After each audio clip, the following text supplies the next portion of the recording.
पिता को खोने के बाद छोड़ दी थी एक्टिंग।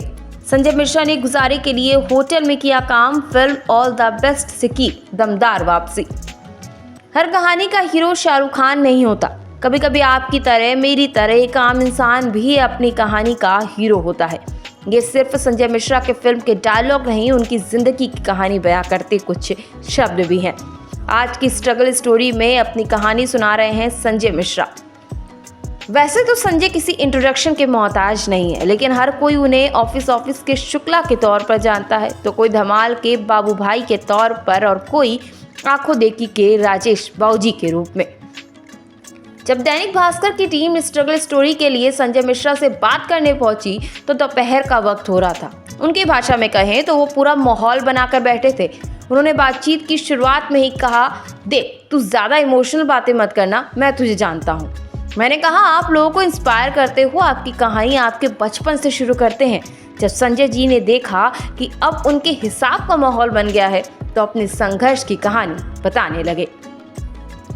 मेरा बचपन बाकी आम बच्चों जैसा ही साधारण था। जब शाम को पापा के घर आने का समय होता था तो हम सभी पढ़ाई करने बैठ जाते थे। सच कहूँ तो मेरा शुरुआत से ही पढ़ाई में ज़्यादा इंटरेस्ट नहीं था। दरअसल मुझे पसंद नहीं है कि कोई मुझे कुछ सिखाए। मैं जीवन में सब कुछ अपने अनुभव से सीखना चाहता हूँ। मेरा जन्म बिहार के दरभंगा में हुआ था। मेरे पिता प्रेस इंफॉर्मेशन ब्यूरो में सरकारी कर्मचारी थे। मेरे दादाजी इंडियन सिविल सर्वेंट थे। मेरे पिता जी का ट्रांसफ़र बनारस हो गया था।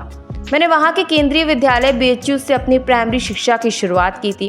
खैर ये अलग बात थी कि मुझे पढ़ाई में ज़्यादा इंटरेस्ट नहीं था। जीवन में बदलाव तब आया जब पापा का ट्रांसफ़र दिल्ली हो गया। एक बार मैं कई दिनों तक स्कूल नहीं गया। टीचर ने पापा से कहा कि संजय मेडिकल लेकर आएगा तो उसे बैठने देंगे। मैंने पापा से कहा कि मुझसे पढ़ाई नहीं होगी और ना ही मैं स्कूल जाऊंगा। मैं घर गया, मम्मी के पर्स से 50 रुपये चुरा कर भाग गया। मैं बाजार में घूम रहा था, तभी मैंने देखा कि कुछ लोग बैठकर जुआ खेल रहे हैं। मैं कुछ देर तक खड़ा रहा, वहीं देखता रहा। कुछ देर बाद मैं खेल को थोड़ा बहुत समझ चुका था। जब मैं जुआ खेलकर घर लौटा तो मेरे पास 500 रुपये थे।